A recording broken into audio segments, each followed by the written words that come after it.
G'day everybody, Jason from Safety Mate, based in Perth, Western Australia. So hello to the world. This is my first effort at doing the YouTube videos. No bells and whistles here, just practical and effective safety and security risk management advice. Brief background, I've spent 30 years in health and safety and security risk management and accident investigation. A few degrees and a couple of diplomas there, but these videos won't be too practical, won't be too theoretical. Okay, so what we're going to be doing today is we're going to be talking about what it truly means to be an effective. What do you need? What do you got to have, and what do you need? What do you need to do to be, a reasonably effective health and safety practitioner? So you got to have the hard skills. Certainly, you got to know how to undertake risk assessments and hazard management and incident accident investigation, and you got to know how to do audits. You got to know how to interpret and apply work health and safety or occupational health and safety law. You got to have those hard skills. But what's really important, what's more important, what's critically important is that you have the soft skills. Okay, because safety, health and safety is about coaching, mentoring, leading, building relationships. So I've come up with the 10 key attributes to be a truly effective health and safety practitioner based on my 30 years of experience and what I've seen in and out of industry. So the first one we'll talk about is authentic servant leadership, and we'll go into this in more depth, authentic servant leadership, as we continue with these videos. So as a safety practitioner, your role is to serve others by protecting their health, safety, and well-being, okay? So you've got to put yourself last and you've got to put them first. Workers first, craft workers in particular, building up the knowledge and the capacity of frontline supervisors and being able to lead their teams to be productive and efficient. Of course, we need to be productive and efficient so that we get things done on time. But in the end of the day, it's got to be done safely. All right. So lead with humility and develop and inspire trust. This means putting yourself last and everyone first, as I said. And the way to do that is obviously have open, transparent conversations, share stories, build up the trust and credibility with the workforce, supervisors and operational management in particular, and show a genuine commitment to the people that you're working with, to those that do the high risk work around their safety and their success. Second thing we need to consider is self-awareness and self-reflection, which feeds into or stems from emotional intelligence. Of course, understanding your strengths, your weaknesses, your biases, and your emotional triggers helps you build those relationships through careful relationship management with workers, craft workers, supervisors. They all have their own needs. You've got your needs. But if you lead with empathy, if you self-reflect and you're self-aware and improve your awareness and what triggers you and ensure you've got emotional intelligence happening there, self-awareness and self-reflection, that'll go a long way to ensuring that you're going to communicate well with people and develop constructive collaborative relationships with those that you're looking after their health and safety on construction projects or mining or oil and gas or retail, whatever the case may be. Third, you've got to have a genuine and love and respect for people. Okay, everyone's unique and special in their own way, and every human being has a God-given right to go to work and earn a quid, earn some money, and go home and spend quality time with their family and friends.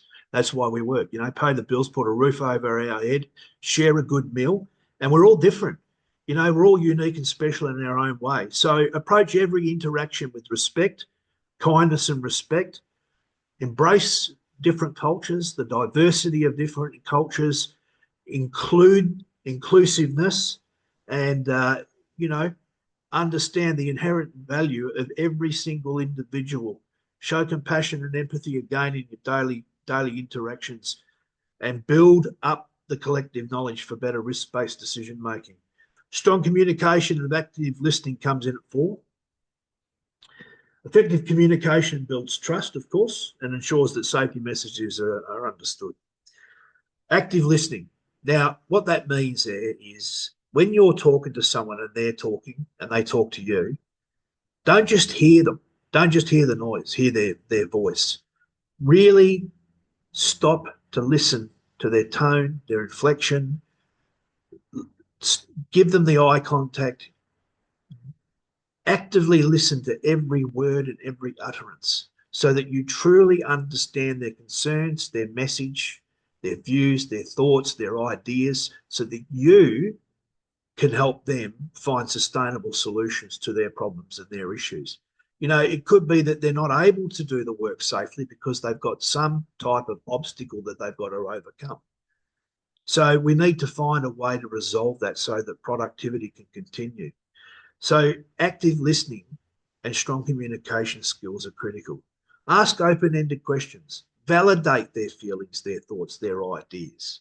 Okay? This shows respect. You see how this all feeds into each other? So we talked about cultural competence and inclusion, so I'm not going to go over that again. Problem solving and critical thinking. Look, health and safety problems are what we call wicked problems. Okay, they're inherently difficult to resolve. And in some recent study I did not long ago, I understood this new concept called complex socio-technical systems. And you know, it's highly theoretical, it's university level stuff, and but you've got to realise we as health and safety practitioners, we need to realise that we're not working in simple systems. Everything has interdependencies and interrelations as an interlinked. So we need to start looking at what we call realize that we're working in complex dynamic environments that are constantly changing. And we need to use systems thinking. So I'd start if I was you, start to Google and understand systems thinking, lateral thinking, critical thinking approaches to root cause analysis, for instance, identifying causal factors using systems thinking. You can apply all this systems thinking and lateral thinking to complex socio-technical systems, i.e. organisations that we work for, to resolve and deal and manage health and safety issues and find sustainable solutions. You've got to be resilient and adaptable. Occupational health and safety is constantly changing, you know, new laws, new technologies, workplace dynamics, psychology, neuroscience, all these things are coming to play in the health and safety space. So embrace change and realise that change is an opportunity for growth. And, you know, look at difficult situations as positive situations where you are building your knowledge up continuously. You become more informed, better able to manage problems and difficulties down the track. So resilience and adaptability, collaboration and teamwork. You can't do safety on your own. You just can't. You know, I've seen management and supervisors saying, "Oh, you're the health and safety advisor. You're responsible for safety." Well, yeah, we are, but actually, when you look at the legislation in Australia and most parts of the Western world, it's the supervisors and the managers and the operational managers and right up to the directors who are ultimately responsible for safety. We don't do the high risk work. As a health and safety consultant or an advisor, I'm not running around site doing craneage and dogging and rigging and shifting heavy loads. I'm not the one working 40 metres in the air. So we need to build effective teamwork and collaboration and consultation because you're there to lead, facilitate, coach and mentor to ensure safe systems are maintained, that safe work conditions are maintained. You can't do that on your own. You need to build those collective, relationships through consultation. And the only way to do that is to build up your trust and credibility by having open, honest conversations. Commitment to continuous professional development. You've got to do it. If you studied a diploma in 2003, well, it's 20 years ago. So much has changed. We've got Eric Holnagel's Safety 2. We've got Todd Conklin's Human Organisational Performance. Sydney Decker out of Queensland, Australia with his Safety Differently. systems thinking, complex socio-technical systems. You have to do it. And fortunately, here in Australia, we've got the Australian Institute of Health and Safety that sponsored the OSH body of knowledge. It's readily available on the net. You can download chapters on that, and that provides some good solid theory behind the practice and science of health and safety. So always be prepared to do some short courses, maybe a formal diploma or a postgraduate degree, but remembering that theory is not everything, because what you'll find is obviously, we talk about best practice, but sometimes and oftentimes best practice is just too expensive to implement. This is where the reasonably practicable comes into play. I've been forever reminded that, oh, yes, best practice, that sounds good. But unfortunately, it needs to be best practical. So, you need to understand best practice and then how to implement that in the most practical manner.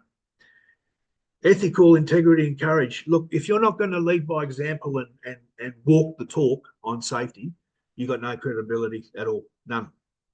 So, you need to wear your PPE. You need to follow up on what you say. If you're going to promise someone that you're going to do something, you need to deliver. And if you can't deliver on time, you need to say, look, I'm still looking into it. I'm trying to find an effective solution to the issue, and get back to them. Always promise and deliver on your promises, guys. Okay. Final thoughts for today. Open-ended question. Why are we here? Why do humans exist on this planet?